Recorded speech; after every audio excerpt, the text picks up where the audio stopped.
ಎಲ್ಲರಿಗೂ ನಮಸ್ಕಾರ. Infinite IAS KS ವತಿಯಿಂದ ಜಾನ್ವರಿ 2026 ಕರೆಂಟ್ ಅಫೇರ್ಸ್ MCQ ಡಿಸ್ಕಷನ್ಗೆ ಸ್ವಾಗತ.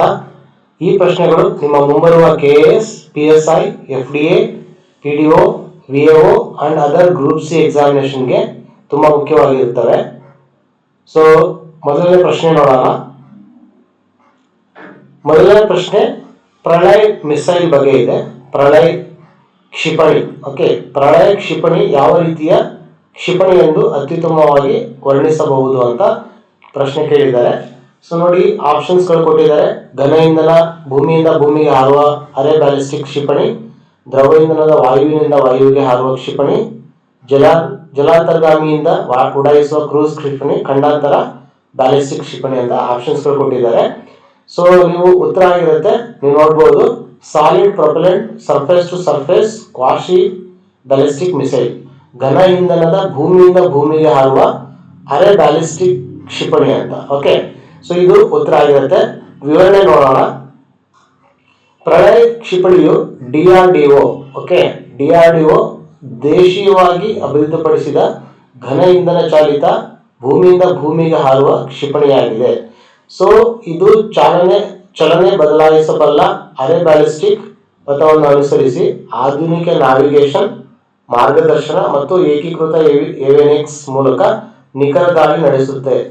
ಇದನ್ನು ಚಲಿಸುವ ಉಡಾವಣಾ ವೇದಿಕೆಯಿಂದ ಹಾರಿಸಬಹುದು. ನೋಡಿ, ಚಲಿಸುವ ಉಡಾವಣಾ ವೇದಿಕೆ ಏನಿದೆಯಲ್ಲ ಅದರಿಂದ ಕೂಡ ಇದನ್ನು ಹಾರಿಸಬಹುದು ಮತ್ತು ತಂತ್ರಾತ್ಮಕ ಗುರಿಗಳಿಗೆ ವಿನ್ಯಾಸಗೊಳಿಸಲಾಗಿದೆ. ಇದು ವಾಯು ಕ್ಷಿಪಣಿ ಅಥವಾ ವಾಯು ಕ್ಷಿಪಣಿ, ಜಲಾಂತರ್ಗಾಮಿ ಕ್ರೂಸ್ ಕ್ಷಿಪಣಿ ಅಥವಾ ಖಂಡಾಂತರ ಕ್ಷಿಪಣಿ ಅಲ್ಲ. Okay, so it can be launched from mobile platform and it intended for tactical battle field targets. It is neither an air-to-air missile nor a submarine launched cruise missile. Its range is far below the intercontinental category. Okay, ಆ ಒಂದು ಕ್ಯಾಟಗರಿಗೆ ಇದು ಸೇರಿರಲ್ಲ ಅಂತ ಹೇಳ್ಬಿಟ್ಟು ನೀವು ನೆನಪಿಡಬೇಕು. So ಇತ್ತೀಚೆಗೆ ಇದು ಸುದ್ದಿ ಇದ್ದಂಥ ಒಂದು ಪ್ರಶ್ನೆ, ಹಾಗಾಗಿ ನಿಮಗೆ ಕೇಳ್ತಾರೆ. ಮುಂದಿನ ಪ್ರಶ್ನೆ ಹೋಗೋಣ.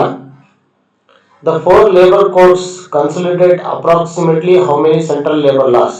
4 ಕಾರ್ಮಿಕ ಸಂಹಿತೆಗಳು ಸುಮಾರು ಎಷ್ಟು ಕೇಂದ್ರ ಕಾರ್ಮಿಕ ಕಾನೂನುಗಳನ್ನು ಏಕೀಕರಿಸುತ್ತವೆ ಅಂತ ಕೇಳಿದ್ದಾರೆ. ಸೊ ನೋಡಿ, ಉತ್ತರ ಆಗಿರುತ್ತೆ 29. ಆಪ್ಷನ್ಸ್ಗಳು ನೋಡ್ಕೊಳ್ಳಿ. ಸೊ ಉತ್ತರ ಆಗಿರುತ್ತೆ 29. ಭಾರತದ 4 ಕಾರ್ಮಿಕ ಸಂಹಿತೆಗಳು ಒಟ್ಟು 29 ಕೇಂದ್ರ ಕಾರ್ಮಿಕ ಕಾನೂನುಗಳನ್ನು ಏಕೀಕರಿಸುತ್ತವೆ. ಅವು ವೇತನ ಸಂಹಿತೆ 2019, ಕೈಗಾರಿಕಾ ಸಂಬಂಧಗಳ ಸಂಹಿತೆ 2020, ಸಾಮಾಜಿಕ ಭದ್ರತಾ ಸಂಹಿತೆ 2020 ಮತ್ತು ಉದ್ಯೋಗ ಸುರಕ್ಷತೆ, ಆರೋಗ್ಯ ಮತ್ತು ಕೆಲಸದ ಪರಿಸ್ಥಿತಿಗಳ ಸಂಹಿತೆ 2020. ಇವು ವೇತನ, ಕೈಗಾರಿಕಾ ಸಂಬಂಧ, ಸಾಮಾಜಿಕ ಭದ್ರತೆ ಮತ್ತು ಕಾರ್ಯಸ್ಥಳದ ಸುರಕ್ಷತೆ ಎಂಬ 4 ಮುಖ್ಯ ಕ್ಷೇತ್ರಗಳ ಅಡಿ ಚದುರಿದ ಕಾನೂನುಗಳನ್ನು ಇದು ಒಟ್ಟಿಗೆ ತಗೊಂಡ್ಬರುತ್ತೆ. ಹಾಗಾಗಿ ಸರಿಯಾದ ಸಂಖ್ಯೆ 29 ಆಗಿರುತ್ತೆ. ಓಕೆ, ಸೊ ಮುಂದಿನ ಪ್ರಶ್ನೆ ಹೋಗೋಣ. ನಿಮೆಸುಲೈಡ್ ಮುಖ್ಯವಾಗಿ ಯಾವ ಔಷಧ ವರ್ಗಕ್ಕೆ ಸೇರಿದೆ ಅಂತ ಕೇಳಿದ್ದಾರೆ. Nimesulide belongs mainly to which class of medicine? So ಆಪ್ಷನ್ಸ್ಗಳು ಪ್ರತಿಜೀವಕ, ಸ್ಟೆರಾಯ್ಡ್ ರಹಿತ ಉರಿಯೂತ ನಿವಾರಕ ಔಷಧ, ವೈರಸ್ ವಿರೋಧಿ ಔಷಧ, ಆಮ್ಲತೆಯ ನಿವಾರಕ ಅಂತ. ಸೊ ಸ್ಟೆರಾಯ್ಡ್ ರಹಿತ ಉರಿಯೂತ ನಿವಾರಕ ಔಷಧವಾಗಿ ಇದನ್ನ ಕ್ಲಾಸಿಫೈ ಮಾಡಿದ್ದಾರೆ, ವರ್ಗಕ್ಕೆ ಸೇರಿಸಿದ್ದಾರೆ.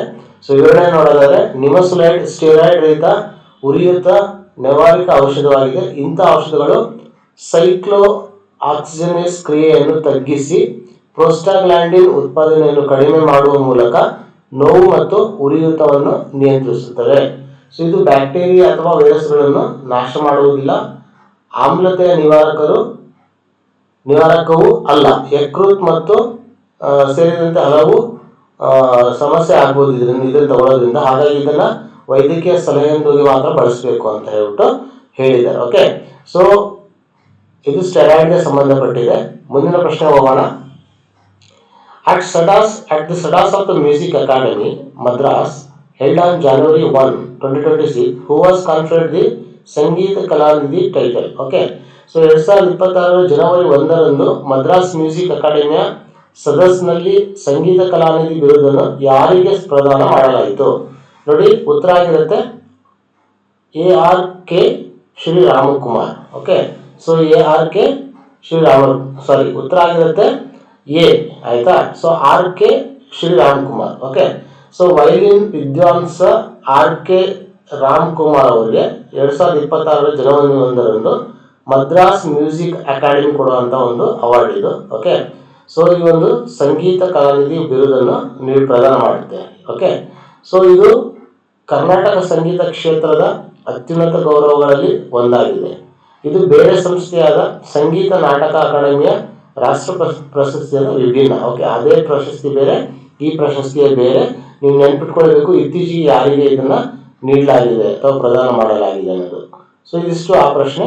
ಸೊ ಮುಂದಿನ ಪ್ರಶ್ನೆ ನೋಡೋದಾದ್ರೆ, who assumed office as the vice chief of the air staff on 1 ಜನವರಿ 2026. ಜನವರಿ 26ರಂದು ಭಾರತೀಯ ವಾಯುಪಡೆಯ ಉಪ ಮುಖ್ಯಸ್ಥರಾಗಿ ಅಧಿಕಾರ ವಹಿಸಿಕೊಂಡವರು ಯಾರು? ಓಕೆ, ಸೊ ಜನವರಿ 2026ರಂದು ಭಾರತೀಯ ವಾಯುಪಡೆ ಉಪ ಮುಖ್ಯಸ್ಥರಾಗಿ ಅಧಿಕಾರ ವಹಿಸಿಕೊಂಡವರು ಯಾರಂತ ಆಪ್ಷನ್ಸ್ ಕೇಳಿದ್ದಾರೆ. ಸೊ 4 ಆಪ್ಷನ್ಸ್ ಅಬ್ಸರ್ವ್ ಮಾಡಿ. ಓಕೆ, ಸೊ ಉತ್ತರ ಆಗಿರುತ್ತೆ air marshal Nagesh Kapoor. Okay, air marshal Nagesh Kapoor ಅವರು 2026 ಜನವರಿ 1ರಂದು ವಾಯುಪಡೆಯ ಉಪ ಮುಖ್ಯಸ್ಥರಾಗಿ ಅಧಿಕಾರ ವಹಿಸಿಕೊಂಡರು. ಈ ಹುದ್ದೆಯು ವಾಯುಪಡೆ ಮುಖ್ಯಸ್ಥರಿಗೆ ಕಾರ್ಯಾಚರಣಾ ಸಿದ್ಧತೆ, ಆಡಳಿತ, ಸಾಮರ್ಥ್ಯ ಅಭಿವೃದ್ಧಿ ಮತ್ತು ದೀರ್ಘಾವಧಿ ಯೋಜನೆಯಲ್ಲಿ ಸಹಾಯ ಮಾಡುತ್ತದೆ. ಉನ್ನತ ರಕ್ಷಣಾ ಹುದ್ದೆಗಳು ಬದಲಾಗುವುದರಿಂದ ಇದು ದಿನಾಂಕನ ನೆನ್ಪಿಟ್ಕೊಳ್ಬೇಕು. ಯಾವ ಒಂದು ಡೇಟ್ಗೆ ಇವ್ರನ್ನ ಅಪಾಯಿಂಟ್ ಮಾಡಿದ್ದಾರೆ ಅನ್ನೋದನ್ನ ನೀವು ನೆನ್ಪಿಟ್ಕೊಳ್ಬೇಕು. ಇಲ್ಲಾಂದ್ರೆ ಆ ಒಂದು ಪೊಸಿಷನ್ಸ್ಗಳು ಚೇಂಜ್ ಆಗ್ತಾ ಇರುತ್ತೆ. ಹಾಗಾಗಿ ಮುಂದಿನ ಪ್ರಶ್ನೆ ನೋಡೋಣ. ಭಾರತದ ಮೊದಲ ನಿಯಮಿತ ವಂದೇ ಭಾರತ್ ಸ್ಲೀಪರ್ ಸೇವೆ ಯಾವ 2 ಟರ್ಮಿನಲ್ಗಳ ನಡುವೆ ಆರಂಭವಾಯಿತು ಅಂತ ಕೇಳಿದ್ದಾರೆ.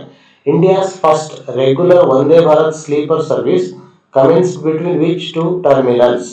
ಸೊ ಉತ್ತರ ಆಗಿರುತ್ತೆ ಹೌರಾ ಅಂಡ್ ಕಾಮಾಖ್ಯ, ಗುವಾಹಟಿಯಲ್ಲಿ ಇದಾಗುತ್ತೆ. India's first regular Vande Bharat sleeper services operation between the Howrah and Kamakhya, the latter being the major railway terminal in Guwahati. Regular operations began in January 2026.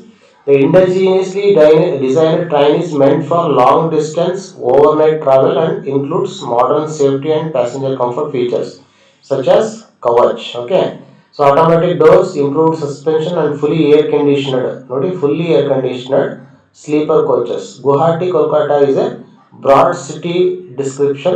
Howrah Kamakya is the precise railway terminal pair. Okay, so ಇದು ಆಗಿರುತ್ತೆ ಆ ಒಂದು railway ಬಗ್ಗೆ. So ನೆನ್ಪಿಟ್ಕೊಳ್ಳಿ, ಇದು ಮೊದಲ ಒಂದು regular Vande Bharat sleeper service ಆಗಿರೋದ್ರಿಂದ ಈ ಪ್ರಶ್ನೆ ಮುಖ್ಯವಾಗಿರುತ್ತೆ. ಮುಂದಿನ ಪ್ರಶ್ನೆ ಹೋಗೋಣ. India's first high speed rail corridor is planned between. Okay, ಭಾರತದ ಮೊದಲ ಅತಿ ವೇಗದ ರೈಲು ಮಾರ್ಗವನ್ನು ಯಾವ ನಗರಗಳ ನಡುವೆ ಯೋಜಿಸಲಾಗಿದೆ ಅಂತ ಕೇಳಿದ್ದಾರೆ. ಓಕೆ, ಸೊ ಉತ್ತರ ಆಗಿರುತ್ತೆ ಮುಂಬೈ ಮತ್ತು ಅಹಮದಾಬಾದ್. ವಿವರಣೆ ನೋಡೋದಾದ್ರೆ, ಮುಂಬೈ ಅಹಮದಾಬಾದ್ ಅತಿ ವೇಗದ ರೈಲು ಮಾರ್ಗವು ಭಾರತದ ಮೊದಲ ಸಮರ್ಪಿತ ಬುಲೆಟ್ ರೈಲು ಯೋಜನೆಯಾಗಿದೆ.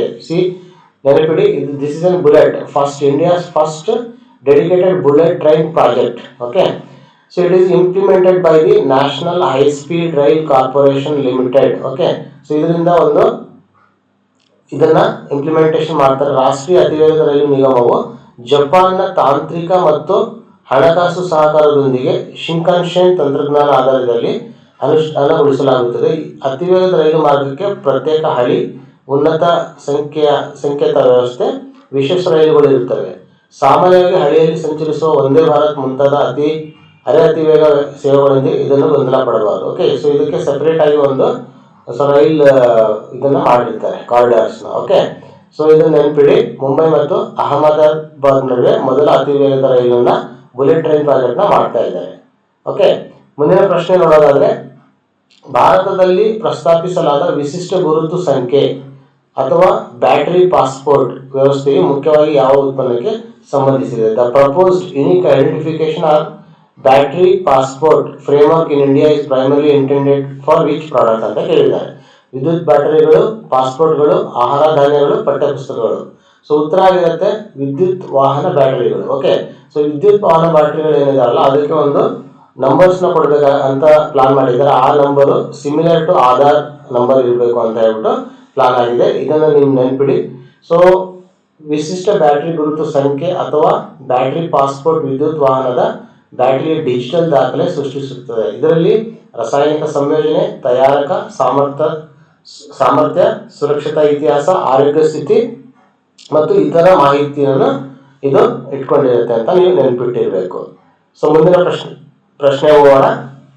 ನಾಸಾದ ಒರಿಸಿಸ್ ರೆಕ್ಸ್ ಮಿಷನ್ ಯಾವ ಕ್ಷುದ್ರ ಗ್ರಹದಿಂದ ತಂದ ಮಾದರಿಗಳಲ್ಲಿ ಜೀವಕ್ಕೆ ಸಂಬಂಧಿಸಿದ ಹಲವು ರಾಸಾಯನಿಕ ಘಟಕಗಳನ್ನು ಪತ್ತೆ ಹಚ್ಚಿತು?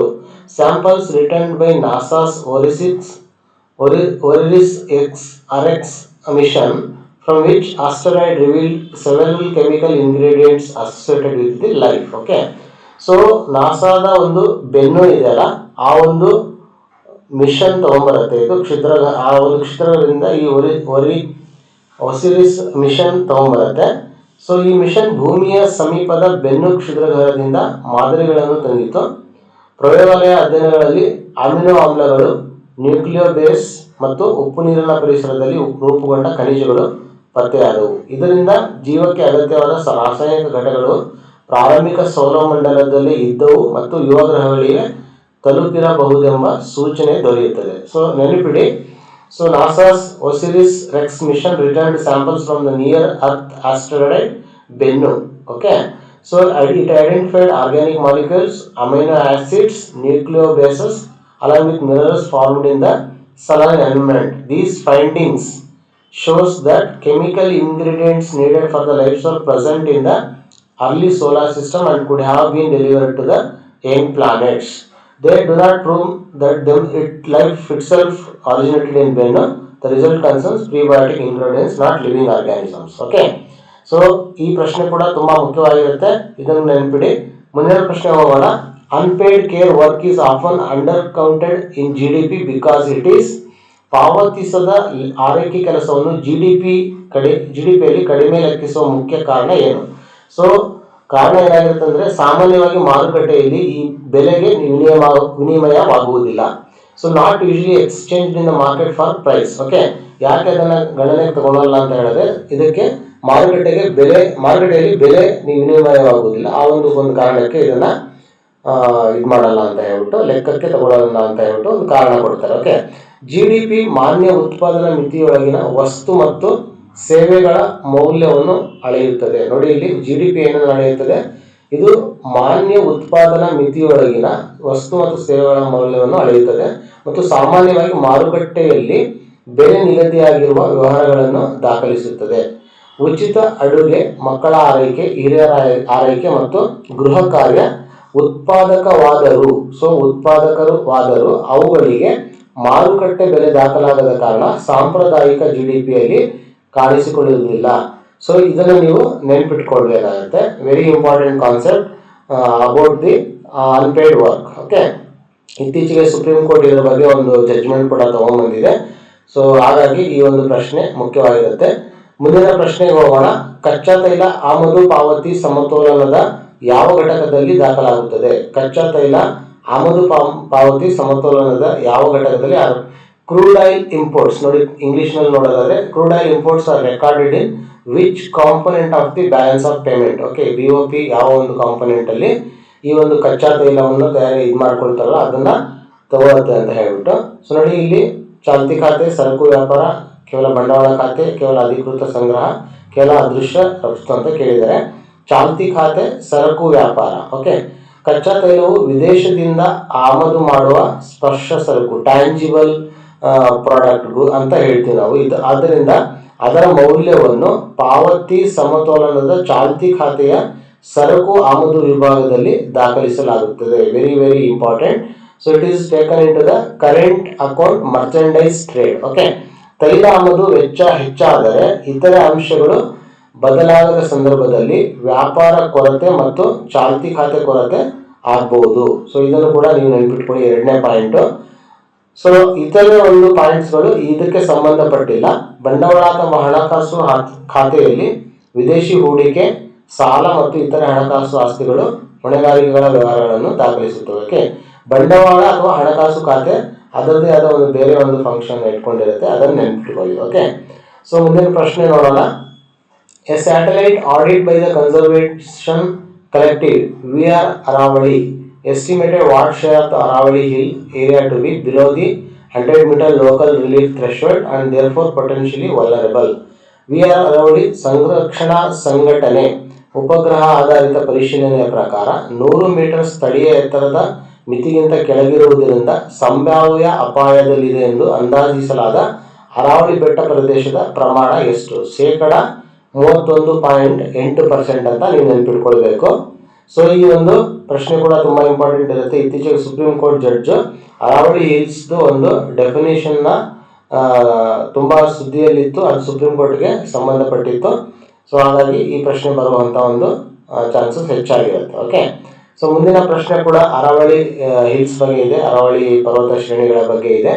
The Aravalli range extends mainly through which group of states or union territories? Aravalli ಪರ್ವತ ಶ್ರೇಣಿ ಮುಖ್ಯವಾಗಿ ಯಾವ ರಾಜ್ಯಗಳು ಅಥವಾ ಕೇಂದ್ರಾಡಳಿತ ಪ್ರದೇಶಗಳ ಮೂಲಕ ವಿಸ್ತರಿಸಿದೆ ಅಂತ ಕೇಳಿದ್ದಾರೆ. ಸೊ ಆಪ್ಷನ್ಸ್ಗಳು ನೋಡೋದಾದ್ರೆ ತುಂಬಾ ಆಪ್ಷನ್ಸ್ಗಳಿದೆ ನೋಡಿ. ಗುಜರಾತ್, ರಾಜಸ್ಥಾನ್, ಹರಿಯಾಣ, ಕೇರಳ, ತಮಿಳುನಾಡು, ಅಸ್ಸಾಂ, ಮೇಘಾಲಯ, ನಾಗಾಲ್ಯಾಂಡ್, ಒಡಿಸ್ಸಾ, ಛತ್ತೀಸ್ಗಢ, ಜಾರ್ಖಂಡ್. ಓಕೆ, ಗುಜರಾತ್, ರಾಜಸ್ಥಾನ, ಹರಿಯಾಣ ಮತ್ತು ದೆಹಲಿ ಈ ಒಂದು ಇದಕ್ಕೆ ಇದು ಹರಡಿದೆ ಅಥವಾ ವಿಸ್ತರಿಸಿದೆ ಅಂತ ನಾವು ಹೇಳ್ಬೋದು. ಅರಾವಳಿ ಪರ್ವತ ಶ್ರೇಣಿ ಗುಜರಾತಿನಿಂದ, ಓಕೆ ನೋಡಿ, ಗುಜರಾತಿನಿಂದ ರಾಜಸ್ಥಾನ, ಹರಿಯಾಣದ ಮೂಲಕ ದೆಹಲಿಯತ್ತ ನೈಋತ್ಯದಿಂದ ಈಶಾನ್ಯ ದಿಕ್ಕಿನಲ್ಲಿ ವಿಸ್ತರಿಸಿದೆ. ಸೊ ಇದು ಜಗತ್ತಿನ ಅತ್ಯಂತ ಪ್ರಾಚೀನ ಮಡಿಚಿದ ಪರ್ವತ ವ್ಯವಸ್ಥೆಗಳಲ್ಲಿ ಒಂದಾಗಿದ್ದು ರಾಜಸ್ಥಾನದ ಗುರು ಶಿಖರ ಅತ್ಯುನ್ನತ ಶಿಖರವಾಗಿದೆ. ಈ ಶ್ರೇಣಿ ಜೈವವೈವಿಧ್ಯ, ಭೂಗರ್ಭ ಜಲ ಮರುಭರ್ತಿ ಮತ್ತು ಥಾರ್ ಪ್ರದೇಶದಿಂದ ಮರುಭೂಮಿ ಪರಿಸ್ಥಿತಿ ಪೂರ್ವಕ್ಕೆ ಹರಡುವುದನ್ನು ತಡೆಯುವ ಪರಿಸರ ತಡೆಗೋಡೆಯಾಗಿ ಕಾರ್ಯನಿರ್ವಹಿಸುತ್ತದೆ. ಸೊ ಇದರ ಒಂದು ಮುಖ್ಯ ಕಾರ್ಯ ಏನಂತ ಕೂಡ ಇಲ್ಲಿ ಕೊಟ್ಟಿದ್ದಾರೆ. ಸೊ ಈ ಥಾರ್ ಮರುಭೂಮಿ ಪ್ರದೇಶ ಇದೆಯಲ್ಲ, ಆ ಒಂದು ಪರಿಸ್ಥಿತಿ ಪೂರ್ವಕ್ಕೆ ಹರಡುವುದನ್ನು ತಡೆಗಟ್ಟ ಒಂದು ಕಾರ್ಯನ ಯಾವ್ದು ಮಾಡುತ್ತೆ ಅಂತ ಹೇಳಿದ್ರೆ ಅರಾವಳಿ ಹಿಲ್ಸ್ ಅಥವಾ ಅರಾವಳಿ ಪರ್ವತ ಶ್ರೇಣಿ ಮಾಡುತ್ತೆ ಅಂತ ನೀವು ನೆನಪಿಟ್ಕೊಳ್ಬೇಕು. ಸೊ ಮುಂದಿನ ಪ್ರಶ್ನೆ, ಜಾಮೀನು ನ್ಯಾಯಶಾಸ್ತ್ರವು ವೈಯಕ್ತಿಕ ಸ್ವಾತಂತ್ರ್ಯವನ್ನು ಯಾವುದರೊಂದಿಗೆ ಸಮತೋಲನಗೊಳಿಸುತ್ತದೆ? Bail jurisprudence seeks to balance personal liberty with which of the following below? Okay, ನ್ಯಾಯ ಮತ್ತು ನ್ಯಾಯಸಮ್ಮತ ವಿಚಾರಣೆಯ ಹಿತಾಸಕ್ತಿ. ಸೊ ಇದು ಆಗಿರುತ್ತೆ ಉತ್ತರ. ಜಾಮೀನು ನಿರ್ಧಾರದಲ್ಲಿ ಸಂವಿಧಾನದ ವಿಧಿ 21ರ ವೈಯಕ್ತಿಕ ಸ್ವಾತಂತ್ರ್ಯ ಮತ್ತು ಅಪರಾಧ ನ್ಯಾಯದ ಸಮರ್ಪಕ ನಿರ್ವಹಣೆಯ ನಡುವೆ ಸಮತೋಲನ ಸಾಧಿಸಲಾಗುತ್ತದೆ. ಸೊ ನೋಡಿ ಆರ್ಟಿಕಲ್ 21 ಇಲ್ಲಿ ಸುದ್ದಿ ಬರುತ್ತೆ, ಹಾಗಾಗಿ ಇದು ತುಂಬಾ ಇಂಪಾರ್ಟೆಂಟ್ ಇದಾಗಿರುತ್ತೆ. ಬೇಲ್ ಏನಾದ್ರು ತಗೊಳ್ಬೇಕಂದ್ರೆ ಅದು ಲಿಂಕ್ ಟು ದಿ ಆರ್ಟಿಕಲ್ 21 ಅಂತ ಹೇಳ್ಬಿಟ್ಟು ನಿಮಗೆ ನೆನ್ಪಿಡ್ಬೇಕು. ಓಕೆ, ಸೊ ಇದಿಷ್ಟು ಆ ಪ್ರಶ್ನೆ. ಮುಂದಿನ ಪ್ರಶ್ನೆ ನೋಡೋದಾದ್ರೆ, specialised pollution control vessels for responding to oil and chemical spills at sea form part of the fleet of the which Indian force? Okay, ಸಮುದ್ರದಲ್ಲಿನ ತೈಲ ಮತ್ತು ರಾಸಾಯನಿಕ ಸೋರಿಕೆಗಳಿಗೆ ಪ್ರತಿಕ್ರಿಯಿಸುವ ವಿಶೇಷ ಮಾಲಿನ್ಯ ನಿಯಂತ್ರಣ ನೌಕೆಗಳು ಭಾರತದ ಯಾವ ನೌಕಾಪಡೆಯ ಭಾಗವಾಗಿದೆ? ಸೊ ಇದು ಭಾರತೀಯ ಕರಾವಳಿ ರಕ್ಷಣಾ ಪಡೆ ಅಂತ ಆನ್ಸರ್ ಕೊಟ್ಟಿದ್ದಾರೆ. ಬೇರೆ ಆಪ್ಷನ್ಸ್ ಕೂಡ ಇದೆ, ನೋಡ್ಬೋದು ನೀವು. ಬಟ್ ಉತ್ತರ ಆಗಿರುತ್ತೆ ಭಾರತೀಯ ಕರಾವಳಿ ರಕ್ಷಣಾ ಪಡೆ. ಓಕೆ, ಭಾರತೀಯ ಕರಾವಳಿ ರಕ್ಷಣಾ ಕಾವಲು ಪಡೆ ಸಮುದ್ರ ಕಾನೂನು ಜಾರಿ, ಹುಡುಕಾಟ, ರಕ್ಷಣಾ ಕಾರ್ಯ ಮತ್ತು ಸಮುದ್ರ ಮಾಲಿನ್ಯ ಪ್ರಕ್ರಿಯೆಯಲ್ಲಿ ಪ್ರಮುಖ ಸಂಸ್ಥೆಯಾಗಿದೆ. ಓಕೆ, ಸೊ ಮಾಲಿನ್ಯ ನಿಯಂತ್ರಣ ನೌಕೆಗಳಲ್ಲಿ ತೈಲ ತಡೆಗೋಡೆಗಳು, ಸ್ಕಿಮ್ಮರ್ಗಳು, ವಿಸರ್ಜಕ ವ್ಯವಸ್ಥೆಗಳು ಮತ್ತು ಸಂಗ್ರಹಣಾ ಸೌಲಭ್ಯಗಳು ಇರುತ್ತವೆ. ಭಾರತೀಯ ಜಲಪ್ರದೇಶದಲ್ಲಿ ರಾಷ್ಟ್ರೀಯ ತೈಲ ಸೋರಿಕೆ ಸಿದ್ಧತೆ ಮತ್ತು ಪ್ರಕ್ರಿಯೆಯನ್ನು ಕರಾವಳಿ ಕಾವಲು ಪಡೆ ಸಂಯೋಜಿಸುತ್ತದೆ. ಇತರೆ ಪಡೆಗಳು ಬೇರೆಯಾದ ಒಂದು ಕಾರ್ಯಗಳನ್ನು ಮಾಡುತ್ತದೆ ಅಂತ ಹೇಳ್ಬಿಟ್ಟು ನೀವು ನೆನಪಿಟ್ಕೊಳ್ಬೇಕು. Okay, the BSF, CRPF and NSG have important security functions but they do not operate the specialized maritime pollution control fleet. Okay, so ಹಾಗಾಗಿ ಒಂದು Indian coast guard is the ultimate body to regulate such kind of problems. Okay, ಮುಂದಿನ ಪ್ರಶ್ನೆ ಹೋಗೋಣ. Under the representation of the people act 1950, which of the following persons is not eligible to be registered in Indian electoral rolls? ಜನಪ್ರತಿನಿಧಿತ್ವ ಕಾಯ್ದೆ 1950ರ ಪ್ರಕಾರ ಕೆಳಗಿನವರಲ್ಲಿ ಯಾರು ಭಾರತದ ಮತದಾರ ಪಟ್ಟಿಯಲ್ಲಿ ನೋಂದಣಿಯಾಗಲು ಅರ್ಹರಲ್ಲ ಅಂತ ಕೇಳಿದ್ದಾರೆ. ಓಕೆ, ಸೊ ಭಾರತದಲ್ಲಿ ವಾಸಿಸುವ ವಿದೇಶಿ ಪ್ರಜೆ, ಕ್ಷೇತ್ರದಲ್ಲಿ ಸಾಮಾನ್ಯವಾಗಿ ವಾಸಿಸುವ ಭಾರತೀಯ ಪ್ರಜೆ, ಅರ್ಹ ಸಾಗರೋತ್ತರ ಭಾರತೀಯ ಮತದಾರ, ಅರ್ಹ ವಯಸ್ಸು ತಲುಪಿದ ಭಾರತೀಯ ಪ್ರಜೆ. ಸೊ ಉತ್ತರ ಆಗಿರುತ್ತೆ foreigners. Okay, a foreign national residing in India is not eligible for the not eligible to be registered in the Indian electoral rolls. Okay, ಜನಪ್ರತಿನಿಧಿತ್ವ ಕಾಯ್ದೆ 1950ರಡಿ ಮತದಾರರ ನೋಂದಣಿಗೆ ಭಾರತೀಯ ಪೌರತ್ವ ಮೂಲ ಅರ್ಹತೆ. ಓಕೆ, ಭಾರತೀಯ ಒಂದು ಪೌರತ್ವವನ್ನು ಹೊಂದಿರಬೇಕು. ವಿದೇಶಿ ಪ್ರಜೆ ಭಾರತದಲ್ಲಿ ವಾಸಿಸುತ್ತಿದ್ದರೂ ಕೇವಲ ವಾಸದ ಆಧಾರದ ಮೇಲೆ ಮತದಾರರ ಪಟ್ಟಿಗೆ ಸೇರಿಸುವುದಿಲ್ಲ. ಇದು ಎರಡನೇ ಮುಖ್ಯ ಪಾಯಿಂಟ್. ಸೊ ಸಿಟಿಜನ್ ಆಗಿರಬೇಕು. ಸೊ ಇಲ್ಲಿ ವಾಸ ಮಾಡಿದ್ರೆ ಅಷ್ಟೇ ನಾವು ಅವ್ರನ್ನ ವೋಟರ್ ಎಲೆಕ್ಷನ್ಸ್ಗೆ ಸೇರಿಸೋಕೆ ಆಗೋದಿಲ್ಲ. ಅರ್ಹ ದಿನಾಂಕಕ್ಕೆ 18 ವರ್ಷ ತಲುಪಿದ ಮತ್ತು ಕ್ಷೇತ್ರದಲ್ಲಿ ಸಾಮಾನ್ಯವಾಗಿ ವಾಸಿಸುವ ಭಾರತೀಯ ಪ್ರಜೆ ಕಾನೂನುಬದ್ಧ ಅನರ್ಹತೆ ಇಲ್ಲದಿದ್ದರೆ ನೋಂದಾಯಿಸಬಹುದು. ವಿದೇಶದಲ್ಲಿರುವ ಭಾರತೀಯರು ಭಾರತೀಯ ಪೌರತ್ವ ಉಳಿಸಿಕೊಂಡು ನಿಗದಿತ ಷರತ್ತುಗಳನ್ನು ಪೂರೈಸಿದರೆ ಸಾಗರೋತ್ತರ ಮತದಾರ ಆಗಬಹುದು. ಓಕೆ, ಸೊ ಓವರ್ಸೀಸ್ ಇಂಡಿಯನ್ಸ್ ಏನಿರ್ತಾರಲ್ಲ, ಸೊ ಅವರು ಭಾರತ ಪ್ರಜೆಯಾಗಿರ್ತಾರೆ ಬಟ್ ಫಾರಿನಲ್ಲಿ ಇರ್ತಾರೆ, ಅವರಿಗೆ ಆಪ್ಷನ್ ಇರುತ್ತೆ ವೋಟರ್ ಲಿಸ್ಟ್ ಇಲ್ಲಿ ನೇಮ್ಸ್ ಹೆಸರನ್ನ ಸೇರಿಸ್ಕೊಳ್ಳಿಕ್ಕೆ. ಫಾರಿನರ್ಸ್ಗೆ ಇದು ಇರೋದಿಲ್ಲ ಅಂತ ನೀವು ನೆನ್ಪಿಡ್ಬೇಕು. ಓಕೆ, ಸೊ ಮುಂದಿನ ಪ್ರಶ್ನೆ, India concluded a major free trade agreement in January 2026 with which of the regional organisation. ಭಾರತವು 2026 ಜನವರಿಯಲ್ಲಿ ಯಾವ ಪ್ರಾದೇಶಿಕ ಸಂಘಟನೆಯೊಂದಿಗೆ ಪ್ರಮುಖ ಮುಕ್ತ ವ್ಯಾಪಾರ ಒಪ್ಪಂದವನ್ನು ಅಂತಿಮಗೊಳಿಸಿತು? ಇದು ಭಾರತ EU ಮುಕ್ತ ವ್ಯಾಪಾರ ಒಪ್ಪಂದವಾಗಿತ್ತು. ಭಾರತ ಮತ್ತು EU ಒಂದು ನಡುವೆ ಇದು ನಡೆದಿರುತ್ತೆ. ಓಕೆ, ಸೊ ಬೇರೆ ಆಪ್ಷನ್ಸ್ಗಳು ತಪ್ಪಾಗಿರ್ತವೆ, ಸೊ ಹಾಗಾಗಿ ಅದನ್ನು ಅಬ್ಸರ್ವ್ ಮಾಡಿ. ಸೊ ಇದು ಜನವರಿಯಲ್ಲಿ, ಓಕೆ, ಸೊ 2026 ಜನವರಿಯಲ್ಲಿ ಮುಕ್ತ ವ್ಯಾಪಾರ ಒಪ್ಪಂದದ ಮಾತುಕತೆಯನ್ನು ಅಂತಿಮಗೊಳಿಸಿತು. ಇಂತಹ ಒಪ್ಪಂದವು ಸುಂಕ ಮತ್ತು ಸುಂಕೇತರ ಅಡೆತಡೆಗಳನ್ನು ಕಡಿಮೆ ಮಾಡಿ ವಸ್ತು, ಸೇವೆ, ಹೂಡಿಕೆ ಮತ್ತು ಸಂಬಂಧಿತ ನಿಯಮಗಳಿಗೆ ಚೌಕಟ್ಟನ್ನು ರೂಪಿಸುತ್ತದೆ. ಯುರೋಪಿಯನ್ ಒಕ್ಕೂಟವು ಪ್ರಾದೇಶಿಕ ಆರ್ಥಿಕ ಮತ್ತು ರಾಜಕೀಯ ಒಕ್ಕೂಟ ಅಂತ ನೀವು ನೆನಪಿಟ್ಕೊಳ್ಬೇಕು. ಓಕೆ, USMCA ಉತ್ತರ ಅಮೆರಿಕಕ್ಕೆ ಸಂಬಂಧಿಸಿದ್ದು, RCEP ಭಾರತ ಸದಸ್ಯವಲ್ಲ. ಓಕೆ, ಸೊ ನೆನಪಿಟ್ಕೊಳ್ಳಿ, USMCA is related to the North America, RCEP from which India is not a member. Okay, so ನಾವು RCEP ಮೆಂಬರ್ ಆಗಿಲ್ಲ, ಅದನ್ನು ಕೂಡ ನೀವು ಇದರ ಜೊತೆಗೆ ನೆನಪಿಡಬಹುದು. ಸೊ ಮುಂದಿನ ಪ್ರಶ್ನೆ, the house listing operations in the first page of the census are notified for which period? Okay, house listing operations first page of the census ಅಲ್ಲಿ ನಡೀಬೇಕಂತ ಇದೆ. ಆ ಒಂದು ಪೀರಿಯಡ್ ಯಾವುದು ಅಥವಾ ಯಾವ ಒಂದು ಅವಧಿಗೆ ಅನುಸೂಚಿಸಲಾಗಿದೆ ಅಂತ ಕೇಳಿದ್ದಾರೆ. ಜನಗಣತಿ 2027ರ ಮೊದಲ ಹಂತವಾದ ಮನೆಪಟ್ಟಿ ಕಾರ್ಯಾಚರಣೆಯನ್ನು ಯಾವ ಅವಧಿಗೆ ಅನುಸೂಚಿಸಲಾಯಿತು? ಸೊ ಇದು ಸ್ಟಾರ್ಟ್ ಆಗೋದು ಏಪ್ರಿಲ್ 1ರಿಂದ. ಸೊ ಏಪ್ರಿಲ್ 1ರಿಂದ ಸೆಪ್ಟೆಂಬರ್ 30ರವರೆಗೆ. ಜನಗಣತಿ 2027ರ ಮೊದಲ ಹಂತವಾದ ಮನೆಪಟ್ಟಿ ಕಾರ್ಯಾಚರಣೆ ಮತ್ತು ವಸತಿ ಜನಗಣತಿಯನ್ನು 2026 ಏಪ್ರಿಲ್ 1ರಿಂದ ಸೆಪ್ಟೆಂಬರ್ 30ರವರೆಗೆ ನಡೆಸಲು ಅಧಿಸೂಚಿಸಲಾಯಿತು. ಈ ಹಂತದಲ್ಲಿ ಕಟ್ಟಡಗಳು, ಜನಗಣತಿ ಮನೆಗಳು, ಕುಟುಂಬಗಳು ಮತ್ತು ವಸತಿ ಸೌಲಭ್ಯಗಳನ್ನು ಗುರುತಿಸಿ ನಂತರದ ಜನಸಂಖ್ಯಾ ಗಣತಿಗೆ ಕಾರ್ಯಾಚರಣಾ ಚೌಕಟ್ಟು ಸಿದ್ಧಪಡಿಸಲಾಗುತ್ತದೆ. ಸೊ ಇದು ನಡೆಯುತ್ತೆ ಯಾವುದರ ಅಡಿಯಲ್ಲಿ? ಗೃಹ ಸಚಿವಾಲಯದ ಅಡಿಯಲ್ಲಿರುವ ಭಾರತದ ನೋಂದಣಾಧಿಕಾರಿ ಜನರಲ್ ಮತ್ತು ಜನಗಣತಿಯ ಆಯುಕ್ತರ ಕಚೇರಿ ಜನಗಣತಿಯನ್ನು ನಡೆಸುತ್ತದೆ. ಇದು ಕೂಡ ಒಂದು ಮುಖ್ಯ ಪಾಯಿಂಟ್ ಆಗಿರುತ್ತೆ, ಇದನ್ನು ಕೂಡ ನೀವು ನೆನಪಿಟ್ಕೊಳ್ಬೇಕು. ಸೊ ಮುಂದಿನ ಪ್ರಶ್ನೆ ಕೂಡ ಸೆನ್ಸಸ್ ಬಗ್ಗೆ ಇದೆ.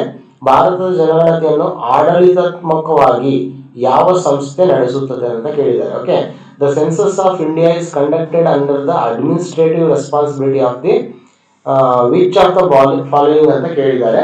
ಸೊ ನೋಡಿ, ಆಪ್ಷನ್ಸ್ ಅಲ್ಲಿ ನಿಮಗೆ ಕನ್ಫ್ಯೂಷನ್ಸ್ ಆಗ್ಬೋದು. NITI Aayog and finance commission ಯಾವುದೇ ಕಾರಣಕ್ಕೂ ಸೆನ್ಸಸ್ಗೆ ಸಂಬಂಧಪಟ್ಟಿರಲ್ಲ, ಹಾಗಾಗಿ ಅದನ್ನು ಎಲಿಮಿನೇಷನ್ ಮಾಡಿ. Office of the registrar general and census commissioner, somehow it is the answer, and election commission of India. ನೋಡಿ, ಈ ಒಂದು ಎರಡು ಆಪ್ಷನ್ಸ್ ಅಲ್ಲಿ ನಿಮಗೆ ಕನ್ಫ್ಯೂಷನ್ಸ್ಗಳು ಬರಬಹುದು, ಹಾಗಾಗಿ ಕೇರ್ಫುಲ್ ಆಗಿ ನೀವು ನೆನಪಿಟ್ಕೊಳ್ಬೇಕು. Registrar general and census commissioner ಇದಕ್ಕೆ ಆಡಳಿತಾತ್ಮಕ ಒಂದು ಸಪೋರ್ಟ್ನ ತಗೊಂಡ್ಬಿಟ್ಟು ಮಾಡ್ತಾರೆ. ಓಕೆ, ಸೊ ಇದಿಷ್ಟು ಆ ಪ್ರಶ್ನೆ. ಮುಂದಿನ ಪ್ರಶ್ನೆ ನೋಡೋಣ. Real GDP growth differs from nominal GDP growth because real GDP is adjusted for. ವಾಸ್ತವ GDP ಬೆಳವಣಿಗೆ ನಾಮಮಾತ್ರ GDP ಯಿಂದ ಭಿನ್ನವಾಗಿರುವುದು, ಅದು ಯಾವುದನ್ನು ಸರಿಹೊಂದಿಸುವುದರಿಂದ ಅಂತ ಕೇಳಿದ್ದಾರೆ. ಓಕೆ, ಬೆಲೆ ಬದಲಾವಣೆ, ಕೇವಲ ಜನಸಂಖ್ಯೆ, ಕೇವಲ ವಿದೇಶಿ ವಿನಿಮಯ ಸಂಗ್ರಹ, ಕೇವಲ ಮಳೆ ಅಂತ ಕೇಳಿದ್ದಾರೆ. Okay, So it is because of the price changes. Nominal GDP values current production at the current year prices. Okay, so it changes because of the both output and prices. Real GDP uses constant prices or removes the effect of price changes, allowing comparison of the volume of production across year. The GDP deflator is an economy wide price indicator derived from the nominal and real GDP.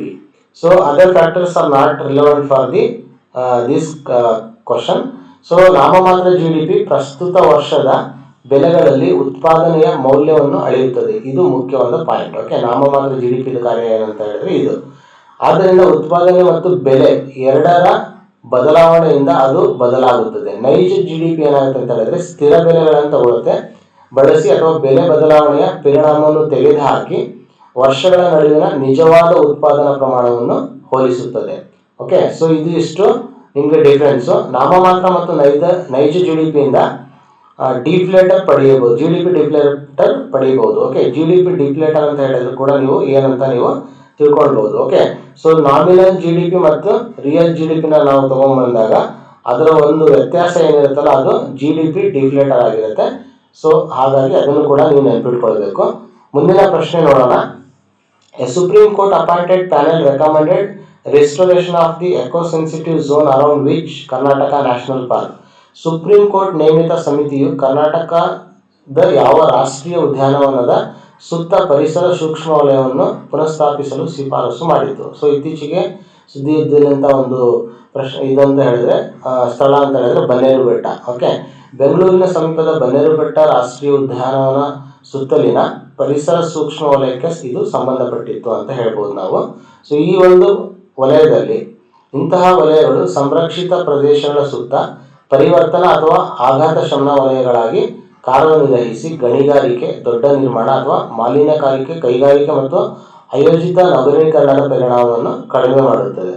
ಪ್ರತಿಯೊಂದು ಮಾನವ ಚಟುವಟಿಕೆಯನ್ನು ಇದು ನಿಷೇಧಿಸುವುದಿಲ್ಲ. Okay, ನೋಡಿ ಈ ಒಂದು zone ಇದೆಲ್ಲ ಪ್ರತಿ ಒಂದು ಮಾನವ ಚಟುವಟಿಕೆಯನ್ನು ನಿಷೇಧ ಏನು ಮಾಡುವುದಿಲ್ಲ.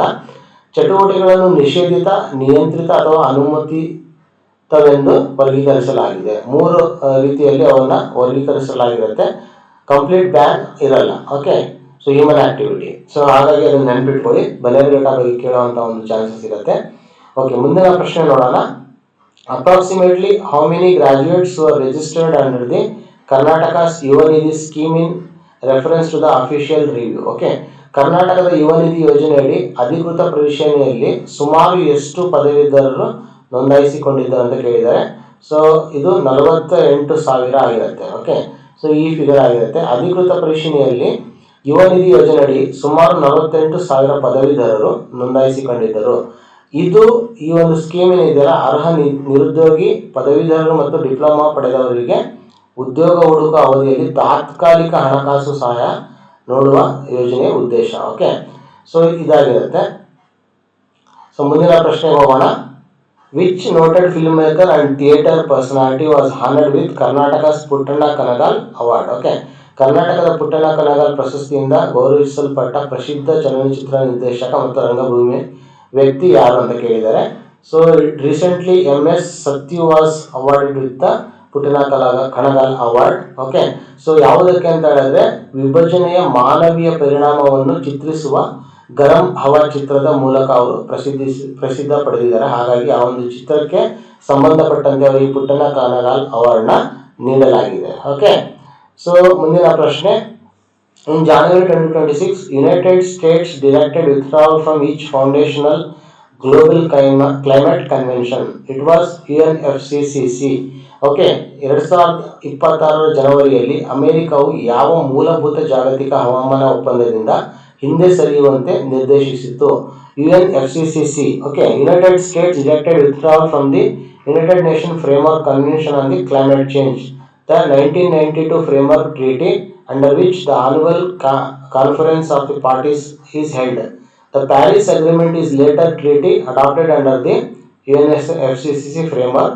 Ramsar concerns the wetlands, CITES regulates the international trade in the endangered species. The Montreal Protocol protects the ozone layer. So ನೋಡಿ, ಅಮೆರಿಕವು ವಿಶ್ವಸಂಸ್ಥೆಯ ಹವಾಮಾನ ಬದಲಾವಣೆ ಚೌಕಟ್ಟು ಒಪ್ಪಂದದಿಂದ ಹಿಂದೆ ಸರಿಯುವಂತೆ ಅದು ನಿರ್ದೇಶನ ಮಾಡಿತು.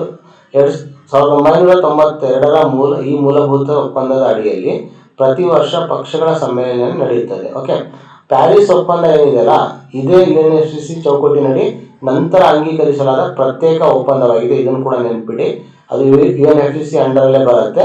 ರಾಮ್ಸರ್ ಇದು ಜೌಗು ಪ್ರದೇಶಗಳಿಗೆ ಸಂಬಂಧಪಟ್ಟಿದೆ. ಸೈಟ್ಸ್ ಅಪಾಯದಲ್ಲಿರುವ ಜಾಗತಿಕ ವ್ಯಾಪಾರಕ್ಕೆ ಮತ್ತು ಮಾಂಟ್ರಿಯಲ್ ಪ್ರೋಟೋಕಾಲ್ ಏನಿದೆಯಲ್ಲ ಓಜೋನ್ಗೆ ಸಂಬಂಧಪಟ್ಟಿದೆ ಅಂತ ನೀವು ಇಟ್ಕೊಳ್ಳಿ. ಓಕೆ, ಸೊ ಮುಂದಿನ ಪ್ರಶ್ನೆಗೆ ಹೋಗೋಣ. ಮುಂದಿನ ಪ್ರಶ್ನೆ ಆಗಿರುತ್ತೆ, India's first indigenously built commercial quantum computing system was announced for deployment at which institution ಇನ್ ಕರ್ನಾಟಕ. ತುಂಬ ಒಂದು ಮುಖ್ಯವಾದ ಪ್ರಶ್ನೆ ಇದು. ಭಾರತದ ಮೊದಲ ದೇಶೀಯವಾಗಿ ನಿರ್ಮಿತ ವಾಣಿಜ್ಯ ಕ್ವಾಂಟಮ್ ಗಣಕ ವ್ಯವಸ್ಥೆಯನ್ನು ಕರ್ನಾಟಕದ ಯಾವ ಸಂಸ್ಥೆಯಲ್ಲಿ ಸ್ಥಾಪಿಸಲು ಘೋಷಿಸಲಾಯಿತು? ಸೊ ಉತ್ತರ ಆಗಿರುತ್ತೆ IIIT ಧಾರವಾಡ.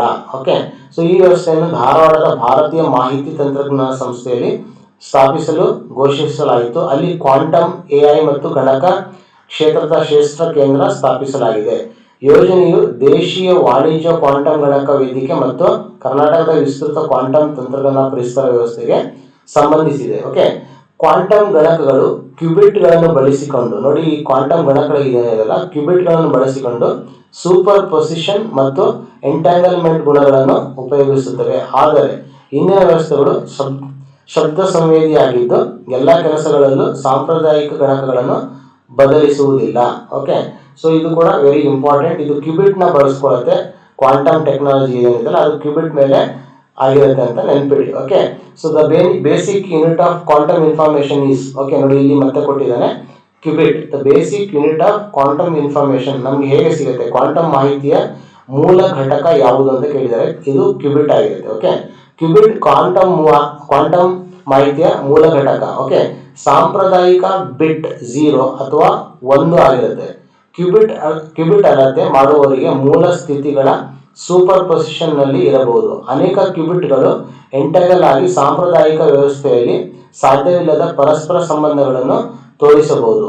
ಬೈಟ್ ಸಾಂಪ್ರದಾಯಿಕ ಬಿಟ್ಗಳ ಗುಂಪು. ಓಕೆ, ಬೈಟ್ ಅಂತ ಹೇಳಿದ್ರೆ ಸಾಂಪ್ರದಾಯಿಕ ಬಿಟ್ಗಳ ಗುಂಪಾಗಿರುತ್ತೆ. ಪಿಕ್ಸೆಲ್ ಚಿತ್ರ ಘಟಕ ಮತ್ತು ಹೆಡ್ಜ್ ಆವೃತ್ತಿಯ ಘಟಕ, ಇವು ಕ್ವಾಂಟಮ್ ಮಾಹಿತಿಯ ಮೂಲ ಘಟಕಗಳಲ್ಲ. ನೋಡಿ ಈ ಬೈಟ್, ಪಿಕ್ಸೆಲ್ ಅಂಡ್ ಹೆಡ್ಸ್ ಇದಾವಲ್ಲ, ಅವು ಕ್ವಾಂಟಮ್ಗೆ ಸಂಬಂಧಪಟ್ಟಿಲ್ಲ ಅಂತ ಹೇಳ್ಬಿಟ್ಟು ನೀವು ನೆನ್ಪಿಟ್ಟಿರ್ಬೇಕು. ಓಕೆ, ಸೊ ಮುಂದಿನ ಪ್ರಶ್ನೆ ಹೋಗೋಣ. The head quarters of the international solar alliance is located in, ಅಂತಾರಾಷ್ಟ್ರೀಯ ಸೌರ ಮೈತ್ರಿಯ ಮುಖ್ಯ ಕಚೇರಿ ಎಲ್ಲಿದೆ ಅಂತ ಕೇಳಿದ್ದಾರೆ.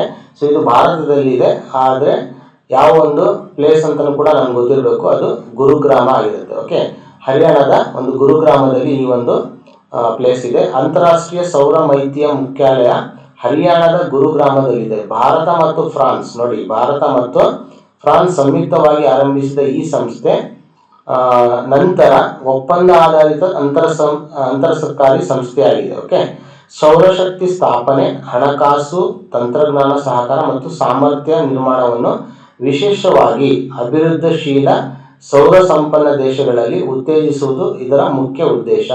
ಸೊ ಇದು ಹೆಡ್ ಕ್ವಾರ್ಟರ್ಸು ಜಿನೆವಾ, ಪ್ಯಾರಿಸ್ ಅಥವಾ ನೈರೋಬಿಯಲ್ಲಿ ಇಲ್ಲ ಅಂತ ಹೇಳ್ಬಿಟ್ಟು ನೀವು ನೆನ್ಪಿಡ್ಬೇಕು, ಇದು ಭಾರತದಲ್ಲಿ ಇದೆ. ಓಕೆ, ಯಾಕಂದ್ರೆ ಹೇಳಿದ್ರೆ ಅದರ್ ಇಂಟರ್ನ್ಯಾಷನಲ್ ಬಾಡೀಸ್ ಏನಿದಾವಲ್ಲ ಅವರ ಹೆಡ್ ಕ್ವಾರ್ಟರ್ಸ್ ನೋಡಿದಾಗ ನಾವು ಆಲ್ಮೋಸ್ಟ್ ಎಲ್ಲ ಬೇರೆ ಪ್ಲೇಸಸ್ ಅಲ್ಲಿ ಇರುತ್ತೆ. Like example Geneva, Paris and ಮತ್ತೊಂದು ಜಾಗಗಳಲ್ಲಿ. ಓಕೆ, ಹಾಗಾಗಿ ಇದು ಭಾರತದಲ್ಲಿ ಇದೆ ಅಂತ ನೀವು ನೆನ್ಪಿಡ್ಬೇಕು. ಓಕೆ, ಮತ್ತೊಂದು ಪ್ರಶ್ನೆ. Under the Tex Ram scheme, the ministry of textile signed a MOU with how many states to strengthen textile data system and integrate planning? Okay, Tex Ram ಯೋಜನೆಯಡಿ ವಸ್ತ್ರ ಕ್ಷೇತ್ರದ ದತ್ತಾಂಶ ವ್ಯವಸ್ಥೆ ಮತ್ತು ಸಮಗ್ರ ಯೋಜನೆಯನ್ನು ಬಲಪಡಿಸಲು ವಸ್ತ್ರ ಸಚಿವಾಲಯವು ಎಷ್ಟು ರಾಜ್ಯಗಳೊಂದಿಗೆ ಒಪ್ಪಂದ ಪತ್ರಕ್ಕೆ ಸಹಿ ಹಾಕಿತು ಅಂತ ಕೇಳಿದ್ದಾರೆ. ಸೊ ಇದಾಗಿತ್ತು 15 ರಾಜ್ಯಗಳೊಂದಿಗೆ ಅಂತ ನೀವು ನೆನಪಿಡಿ. ಮುಂದಿನ ಪ್ರಶ್ನೆ ಹೋಗೋಣ. Attorney general's opinion that digital personal data protection act does not dilute transparently protection was given in relation to which law? Okay, digital ವೈಯಕ್ತಿಕ ದತ್ತಾಂಶ ಸಂರಕ್ಷಣಾ ಕಾಯ್ದೆಯು ಪಾರದರ್ಶಕತಾ ರಕ್ಷಣೆಯನ್ನು ದುರ್ಬಲಗೊಳಿಸುವುದಿಲ್ಲ ಎಂಬ ಅಟಾರ್ನಿ ಜನರಲ್ ಅವರ ಅಭಿಪ್ರಾಯವು ಯಾವ ಕಾಯ್ದೆಗೆ ಸಂಬಂಧಿಸಿತ್ತು ಅಂತ ಕೇಳಿದ್ದಾರೆ. ಸೊ ಈ ಒಂದು ಕಾಯ್ದೆ ಆಗಿತ್ತು DPDP ಕಾಯ್ದೆ. Okay, digital personal data protection act ಆಗಿತ್ತು. Okay, so digital personal data protection ಆಗಿತ್ತು. ಓಕೆ, ಸೊ ಈ ಅಭಿಪ್ರಾಯ ಮಾಹಿತಿ ಹಕ್ಕು ಕಾಯ್ದೆ 2005ಕ್ಕೆ ಸಂಬಂಧಿಸಿತ್ತು. ಸೊ 2005ಕ್ಕೆ. ಓಕೆ, ವೈಯಕ್ತಿಕ ಮಾಹಿತಿಯನ್ನು ಪಾರದರ್ಶಕ ವ್ಯವಸ್ಥೆಯಲ್ಲಿ ಹೇಗೆ ನಿರ್ವಹಿಸಬೇಕು ಮತ್ತು ಡಿಜಿಟಲ್ ವೈಯಕ್ತಿಕ ದತ್ತಾಂಶ ಸಂರಕ್ಷಣೆಯಲ್ಲಿ ಗೌಪ್ಯತೆಯನ್ನು ಹೇಗೆ ಕಾಪಾಡಬೇಕು ಎಂಬುದು ಕೇಂದ್ರದ ಪ್ರಶ್ನೆ. ಓಕೆ, ಸೊ ಈ ಒಂದು ಇದು ಸಂಬಂಧಪಟ್ಟಿತ್ತು. ವೈಯಕ್ತಿಕ ಮಾಹಿತಿಗೆ ಸಂಬಂಧಿಸಿದ RTI ವಿನಾಯಿತಿಗಳನ್ನು ಸಾರ್ವಜನಿಕ ಹಿತಾಸಕ್ತಿ ಮತ್ತು ಸಂವಿಧಾನಾತ್ಮಕ ಗೌಪ್ಯತಾ ತತ್ವಗಳೊಂದಿಗೆ ವ್ಯಾಖ್ಯಾನಿಸಬೇಕು ಅಂತ ಇದು ಹೇಳುತ್ತೆ. ಅರಣ್ಯ ಹಕ್ಕು, GST ಮತ್ತು ವಿಪತ್ತು ನಿರ್ವಹಣಾ ಕಾಯ್ದೆಗಳು ಇದಕ್ಕೆ ಸಂಬಂಧಪಟ್ಟಿಲ್ಲ. ಓಕೆ, ಸೊ ಇದಿಷ್ಟು ಈ ಪ್ರಶ್ನೆಯ ಒಂದು ಸಾರ. ಮುಂದಿನ ಪ್ರಶ್ನೆ ಹೋಗೋಣ. ಮುಂದಿನ ಪ್ರಶ್ನೆ ಇರುತ್ತೆ ಬ್ಯಾಲಿಸ್ಟಿಕ್ ಮಿಸೈಲ್ ಬಗ್ಗೆ. Ballistic missile follows a trajectory dominated after boost by which of the following. Ballistic ಕ್ಷಿಪಣಿಯ ಉಡಾವಣೆ ನಂತರ ಪಥವನ್ನು ಮುಖ್ಯವಾಗಿ ಯಾವ ಶಕ್ತಿ ನಿಯಂತ್ರಿಸುತ್ತದೆ? ಓಕೆ, ಒಂದು ಬ್ಯಾಲಿಸ್ಟಿಕ್ ಮಿಸೈಲ್ ಉಡಾವಣೆ ಮಾಡಿದ ನಂತರ ಆ ಒಂದು ಪಥವನ್ನು ಯಾವ ಶಕ್ತಿ ನಿಯಂತ್ರಿಸುತ್ತದೆ ಅಂತ ಕೇಳಿದರೆ ಇದು ಗುರುತ್ವಾಕರ್ಷಣೆ ಶಕ್ತಿಯಾಗಿರುತ್ತೆ. ಬೇರೆ ಆಪ್ಷನ್ಸ್ ತಪ್ಪಾಗಿರುತ್ತೆ. Ocean current, magnetic compass, tidal energy ಅವೆಲ್ಲ ತಪ್ಪಾಗಿರುತ್ತೆ. ಬ್ಯಾಲಿಸ್ಟಿಕ್ ಕ್ಷಿಪಣಿ ಮುಖ್ಯವಾಗಿ ಆರಂಭಿಕ ಬೂಸ್ಟ್ ಹಂತದಲ್ಲಿ ಇಂಧನ ಚಾಲನೆ ದೊರೆಯುತ್ತದೆ. ಎಂಜಿನ್ ನಿಂತ ನಂತರ ಇದು ಗುರುತ್ವಾಕರ್ಷಣೆ ಮತ್ತು ಜಡತ್ವದ ಪ್ರಭಾವದ ಬ್ಯಾಲಿಸ್ಟಿಕ್ ಪಥವನ್ನು ಅನುಸರಿಸುತ್ತದೆ. ಕೆಲವು ಆಧುನಿಕ ಕ್ಷಿಪಣಿಗಳು ಮಧ್ಯ ಅಥವಾ ಅಂತಿಮ ಹಂತದಲ್ಲಿ ದಿಕ್ಕು ಬದಲಾಯಿಸಬಹುದು. ಕ್ರೂಸ್ ಕ್ಷಿಪಣಿ ಬಹುತೇಕ ಪ್ರಯಾಣದವರೆಗೆ ಚಾಲಿತವಾಗಿದ್ದು ವಾಯುಗತಿಯ ಲಿಫ್ಟ್ ಬಳಸುತ್ತದೆ. ಸಮುದ್ರ ಪ್ರವಾಹ ಮತ್ತು ಜ್ವಾರ ಶಕ್ತಿ ಕ್ಷಿಪಣಿ ಪಥವನ್ನು ನಿರ್ಧರಿಸುವುದಿಲ್ಲ. ಸೊ ಇಂಗ್ಲಿಷಲ್ಲಿ ಕೂಡ ನೋಡ್ಬಿಡೋಣ. Ballistic missile is powered mainly during its boost phase. After the engine cuts off, it follows a ballistic path governed predominantly by the gravity and inertia. Although some modern missiles can maneuver during mid-course or terminal flight, a cruise missile, by contrast, remains powered through most of its journey and uses an aerodynamic lift, generally flying within the atmosphere. Okay, so ಇದಿಷ್ಟು ballistic missile ಬಗ್ಗೆ ತುಂಬಾ ಒಂದು ಮುಖ್ಯವಾದ ಪ್ರಶ್ನೆ. ಇದು ballistic missile ಬಗ್ಗೆ ಒಂದು ಪ್ರಶ್ನೆ ಇದ್ದೇ ಇರುತ್ತೆ, ಹಾಗಾಗಿ ಇದನ್ನು ನೋಡ್ಕೊಳ್ಳಿ. ಮುಂದಿನ ಪ್ರಶ್ನೆ, how many Karnataka beaches var identified as potential candidate for the future blue flag certification. ಭವಿಷ್ಯದಲ್ಲಿ ಬ್ಲೂ ಫ್ಲಾಗ್ ಪ್ರಮಾಣೀಕರಣಕ್ಕೆ ಕರ್ನಾಟಕದ ಎಷ್ಟು ಕಡಲು ತೀರಗಳನ್ನು ಗುರುತಿಸಲಾಗಿದೆ? ಓಕೆ, ಸೊ ಇದು ಉತ್ತರ ಆಗಿರುತ್ತೆ 11. ಕರ್ನಾಟಕದಲ್ಲಿ 11 ಕಡಲು ತೀರಗಳನ್ನು ಸಂಭಾವ್ಯ ಬ್ಲೂ ಫ್ಲಾಗ್ ಪ್ಲೇಸಸ್ ಅಂತ ಹೇಳ್ಬಿಟ್ಟು ಮಾಡಿದ್ದಾರೆ. ಸೊ ಸಂಭಾವ್ಯ ಎಂದರೆ ಅಭಿವೃದ್ಧಿ ಮತ್ತು ಮೌಲ್ಯಮಾಪನಕ್ಕೆ ಪರಿಗಣಿಸಲಾಗಿದೆ. ಎಲ್ಲಕ್ಕೂ ಈಗಾಗಲೇ ಪ್ರಮಾಣೀಕರ ದೊರೆತಿದೆ ಎಂದಲ್ಲ. ಸೊ ಇದು ಯಾವುದರಿಂದ ಮಾಡಲ್ಪಡುತ್ತೆ ಅಂತ ಹೇಳಿದ್ರೆ foundation for environmental education. So ಇದರಿಂದ ನೀರಿನ ಗುಣಮಟ್ಟ, ಪರಿಸರ ನಿರ್ವಹಣೆ ಮತ್ತು ಶಿಕ್ಷಣ, ಸುರಕ್ಷತೆ, ಸೇವೆಗಳು ಹಾಗೂ ಪ್ರವೇಶ ಸೌಲಭ್ಯ ಆಧರಿಸಿ ಬ್ಲೂ ಫ್ಲಾಗ್ ನೀಡುತ್ತದೆ. Okay, foundation for the environmental education on the basis of water quality, environmental management and education safety services and accessibility certifies the blue flag beaches. Okay, so ನೆನ್ಪಿಟ್ಕೊಳ್ಳಿ ಯಾವ ಒಂದು ಸಂಸ್ಥೆ ಅಥವಾ ಯಾವ ಒಂದು ಬಾಡಿ ಅಂತ ಹೇಳ್ಬಿಟ್ಟು. ಮುಂದಿನ ಪ್ರಶ್ನೆ ಹೋಗೋಣ. Which Indian solar mission studies the solar eruptions and their influence on the near earth space environment and geomagnetic condition. ಸೌರ ಸ್ಫೋಟಗಳು ಮತ್ತು ಅವು ಭೂಮಿಯ ಸಮೀಪದ ಅಂತರಿಕ್ಷ ಪರಿಸರ ಮತ್ತು ಭೂಕಾಂತೀಯ ಸ್ಥಿತಿಗಳ ಮೇಲೆ ಬೀರುವ ಪರಿಣಾಮವನ್ನು ಅಧ್ಯಯನ ಮಾಡುವ ಭಾರತೀಯ ಮಿಷನ್ ಯಾವುದು? ಓಕೆ, ಸೊ ಈ ಒಂದು ಭಾರತೀಯ ಮಿಷನ್ ಯಾವುದು ಅಂತ ಹೇಳಿದ್ರೆ ಆದಿತ್ಯ L1 ಆಗಿರುತ್ತೆ. ಓಕೆ, ಸೊ ಇದರ ಬಗ್ಗೆ ವಿವರಣೆ ನೋಡೋದಾದ್ರೆ ಆದಿತ್ಯ L1 ಭಾರತದ ಮೊದಲ ಸಮರ್ಪಿತ ಸೌರ ವೀಕ್ಷಣ ಮಿಷನ್. ಇದು ಸೂರ್ಯ ಭೂಮಿ L1 ಬಿಂದುವಿನ ಸುತ್ತ ಹ್ಯಾಲೋ ಕಕ್ಷೆಯಲ್ಲಿ ಕಾರ್ಯನಿರ್ವಹಿಸಿರುವುದರಿಂದ ಸೂರ್ಯನನ್ನು ಬಹುತೇಕ ನಿರಂತರವಾಗಿ ವೀಕ್ಷಿಸಬಹುದು. ಆದರೆ ಪೇಲೋಡ್ಗಳು ಫೋಟೋಸ್ಪಿಯರ್, ಕ್ರೋಮೋಸ್ಪಿಯರ್ ಮತ್ತು ಕೊರೋನಾವನ್ನು ವೀಕ್ಷಿಸಿ ಕಣ ಮತ್ತು ಚುಂಬಕ ಕ್ಷೇತ್ರಗಳನ್ನು ಸ್ಥಳೀಯವಾಗಿ ಅಳೆಯುತ್ತವೆ. ಸೊ ಇದು ಕೂಡ ವೆರಿ ಇಂಪಾರ್ಟೆಂಟ್ ಪಾಯಿಂಟ್ ನಿಮಗೆ. ಈ ದತ್ತಾಂಶವು ಕೊರೋನಲ್ ಮಾಸ್ ಇಜೆಕ್ಷನ್, ಸೌರ ಗಾಳಿ ಮತ್ತು ಉಪಗ್ರಹ ಸಂಪರ್ಕದ ಮೇಲೆ ಪರಿಣಾಮ ಬೀರುವ ಅಂತರಿಕ್ಷ ಹವಾಮಾನವನ್ನು ಅರ್ಥ ಮಾಡಿಕೊಳ್ಳಲು ನೆರವಾಗುತ್ತದೆ. ಇದು 3ನೇ ಪಾಯಿಂಟ್. ಓಕೆ, ಸೊ ಇದು ಕೂಡ ತುಂಬಾ ಒಂದು ಮುಖ್ಯವಾದ ಪ್ರಶ್ನೆ. ನಿಮ್ಮ ಮುಂದಿನ ಎಕ್ಸಾಮ್ನಲ್ಲಿ ಇದನ್ನು ಕೇಳ್ಬೋದು. ಸೊ ನೆನ್ಪಿಡಿ ಆದಿತ್ಯ L1 ಬಗ್ಗೆ. ಮುಂದಿನ ಪ್ರಶ್ನೆ ಹೋಗೋಣ. India formally joined. ಓಕೆ, ನೋಡಿ, India formally joined which US led strategic technology coalition at the India AI Impact Summit 2026. India AI Impact Summit 2026ರಲ್ಲಿ ಭಾರತವು ಯಾವ ಅಮೆರಿಕ ನೇತೃತ್ವದ ತಂತ್ರಜ್ಞಾನ ಮೈತ್ರಿಗೆ ಅಧಿಕೃತವಾಗಿ ಸೇರಿತು? ಓಕೆ, ಸೊ ಬೇರೆ ಬೇರೆ ಒಂದು ಬಾಡೀಸ್ ನ ಇಲ್ಲಿ ಕೊಟ್ಟಿದ್ದಾರೆ. Pax Silica, AUKUS, 5 Eyes, Artemis Accord ಅಂತ. ಸೊ ಉತ್ತರ ಆಗಿರುತ್ತೆ Pax Silica. Okay, India AI Impact Summit 2026ರಲ್ಲಿ ಭಾರತವು ಪ್ಯಾಕ್ಸ್ ಸಿಲಿಕಾ ಮೈತ್ರಿಗೆ ಅಧಿಕೃತವಾಗಿ ಸೇರಿತು. ಪ್ರಮುಖ ಖನಿಜಗಳು, ಸೆಮಿಕಂಡಕ್ಟರ್ ವಿನ್ಯಾಸ ಮತ್ತು ತಯಾರಿಕೆ, ಉನ್ನತ ಗಣಕ ವ್ಯವಸ್ಥೆಗಳು ಮತ್ತು ನಿಯೋಜನಾ ಮೂಲಸೌಕರ್ಯ ಒಳಗೊಂಡ ಸಂಪೂರ್ಣ ಸಿಲಿಕಾನ್ ಸ್ಟಾಕ್ ಅನ್ನು ಸುರಕ್ಷಿತಗೊಳಿಸಲು ವಿಶ್ವಾಸಾರ್ಹ ಪಾಲುದಾರರನ್ನು ಈ ಉಪಕ್ರಮ ಒಟ್ಟುಗೂಡಿಸುತ್ತದೆ. ಓಕೆ, ಆವ್ಕಾಸ್ ಇದೆಯಲ್ಲ ಅದು ಭದ್ರತಾ ಪಾಲುದಾರಿಕೆ ಆಗಿದೆ. ಆವ್ಕಾಸ್ ಏನಿದೆಯಲ್ಲ ಅದು 5 ಐ ಅಲಯನ್ಸ್ ಏನಿದೆ ಗುಪ್ತಚರ ಹಂಚಿಕೆ ವ್ಯವಸ್ಥೆ ಆಗಿದೆ. ಮತ್ತು ಆರ್ಟಮಿಸ್ ಒಪ್ಪಂದಗಳು ನಾಗರಿಕ ಅಂತರಿಕ್ಷ ಅನ್ವೇಷಣೆಗೆ ಸಂಬಂಧಪಟ್ಟಿದೆ. ಅದರ ಆಪ್ಷನ್ಸ್ ಏನು ಕೊಟ್ಟಿದ್ದಲ್ಲ ಅದು ಬೇರೆ ಬೇರೆ ಒಂದು ಇದಕ್ಕೆ ಸಂಬಂಧಪಟ್ಟಿದೆ. ಅದರ ಎಕ್ಸ್ಪ್ಲನೇಷನ್ ಕೂಡ ಕೊಟ್ಟಿದ್ದಾರೆ, ನೀವು ನೋಡ್ಬೋದು. ಓಕೆ, ಸೊ ಈಗ ಮುಂದಿನ ಪ್ರಶ್ನೆಗೆ ಹೋಗೋಣ. The natural reservoir most commonly associated with Nipah virus is. Nipah ವೈರಸ್ಗೆ ಸಾಮಾನ್ಯವಾಗಿ ಸಂಬಂಧಿಸಿದ ನೈಸರ್ಗಿಕ ಅತಿಥೇಯ ಯಾವುದು? Okay, so fruit bats, mosquitoes, house flies, marine turtles ಅಂತ ಕೇಳಿದ್ದಾರೆ. ಸೊ ಉತ್ತರ ಆಗಿರುತ್ತೆ ಹಣ್ಣು ತಿನ್ನುವ ಬಾವಲಿಗಳು. ಓಕೆ, ಸೊ ಟೆರಾಪ್ಟಸ್ ವಂಶದ ಹಣ್ಣು ತಿನ್ನುವ ನೋಡಿ ಟೆರಾಪ್ಟಸ್ ವಂಶದ ಹಣ್ಣು ತಿನ್ನುವ ಬಾವಲಿಗಳು ನಿಫಾ ವೈರಸ್ನ ಸ್ವಾಭಾವಿಕ ಸಂಗ್ರಹದ ಆತಿಥೇಯಗಳಾಗಿದ್ದಾವೆ. ಓಕೆ, ಸೋಂಕಿತ ಪ್ರಾಣಿಗಳು ಕಲುಷಿತ ಕಚ್ಚಾ ತಾಳೆರಸ ಮುಂತಾದ ಆಹಾರ ಮತ್ತು ಸೋಂಕಿತ ವ್ಯಕ್ತಿಯ ದೇಹದ ಸ್ರಾವಗಳ ನಿಕಟ ಸಂಪರ್ಕದಿಂದ ಸೋಂಕು ಹರಡಬಹುದು ಅಂತ ಹೇಳ್ಬಿಟ್ಟು ನೋಡ್ಬೋದು. ನಿಫಾ ತೀವ್ರ ಮೆದುಳು ಉರಿಯೂತ ಮತ್ತು ಉಸಿರಾಟದ ರೋಗ ಉಂಟು ಮಾಡಿ ಕೆಲವು ಸ್ಫೋಟಗಳಲ್ಲಿ ಹೆಚ್ಚಿನ ಮರಣ ಪ್ರಮಾಣ ಹೊಂದಿದೆ. ಇದು ಮುಖ್ಯವಾಗಿ ಸೊಳ್ಳೆ, ಮನೆ ಅಥವಾ ಸಮುದ್ರ ಪ್ರಾಣಿಗಳಿಂದ ಹರಡುವುದಿಲ್ಲ. ಓಕೆ, ಸೊಳ್ಳೆ ಮತ್ತು ಬೇರೆ ಯಾವುದೋ ಒಂದು ಇದರಿಂದ ಇದು ಹರಡುವುದಿಲ್ಲ ಅಂತ ನೀವು ನೆನಪಿಡಬೇಕು. ಸೊ ಇತ್ತೀಚೆಗೆ ಇದು ನಿಫಾ ಅನ್ನೋ ವೈರಸ್ ಕೇರಳದಲ್ಲಿ ಕಂಡು ಬಂದಿತ್ತು, ಅದನ್ನು ಕೂಡ ನಿಮಗೆ ಕೇಳ್ಬೋದು, ಅದನ್ನು ಕೂಡ ನೆನಪಿಡಿ. ಓಕೆ, ಸೊ ಮುಂದಿನ ಪ್ರಶ್ನೆ. The space environment factor most associated with the fluid redistribution and musculoskeletal losses. ದ್ರವ ಮರುಹಂಚಿಕೆ ಮತ್ತು ಸ್ನಾಯು ಎಲುಬಿನ ಕ್ಷಯಕ್ಕೆ ಹೆಚ್ಚು ಸಂಬಂಧಿಸಿದ ಅಂತರಿಕ್ಷ ಪರಿಸರ ಅಂಶ ಯಾವುದು? ಓಕೆ, ಸೂಕ್ಷ್ಮ ಗುರುತು ನೋಡಿ. So microgravity causes body fluids to shift towards the head because the normal gravity dependent distribution is absent. It also reduces mechanical loading on bones and muscles, leading to bone mineral loss and muscle atrophy during the prolonged missions. Astronauts use resistance exercise, cardiovascular training, nutrition and medical monitoring as countermeasures.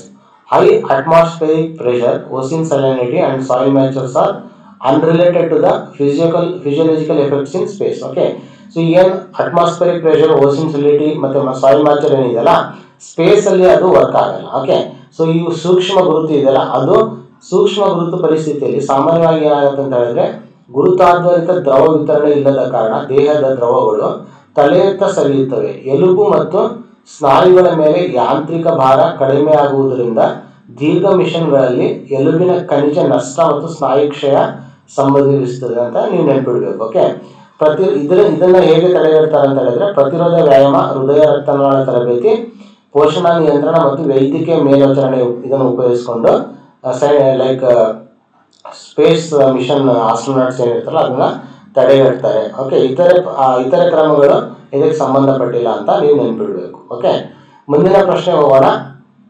ಮುಂದಿನ ಪ್ರಶ್ನೆ ಆಗಿರುತ್ತೆ a sustained fertility rate below replacement level can contribute to. Okay, ಪರ್ಯಾಯ ಮಟ್ಟಕ್ಕಿಂತ ಕಡಿಮೆ ಸಂತಾನೋತ್ಪತ್ತಿ ದರ ದೀರ್ಘಕಾಲ ಮುಂದುವರೆದರೆ ಯಾವ ಪರಿಣಾಮ ಉಂಟಾಗುತ್ತದೆ? ಸೊ ಇದು ಜನಸಂಖ್ಯೆಗೆ ಸಂಬಂಧಪಟ್ಟಿರುವಂಥ ಒಂದು ಪ್ರಶ್ನೆ, ತುಂಬಾ ಇಂಪಾರ್ಟೆಂಟ್ ಪ್ರಶ್ನೆ. ಇದು ರಿಪೀಟೆಡ್ ಆಗಿ ಕಾನ್ಸೆಪ್ಟ್ ನ್ಯೂಸ್ ಅಲ್ಲಿ ಇದೆ.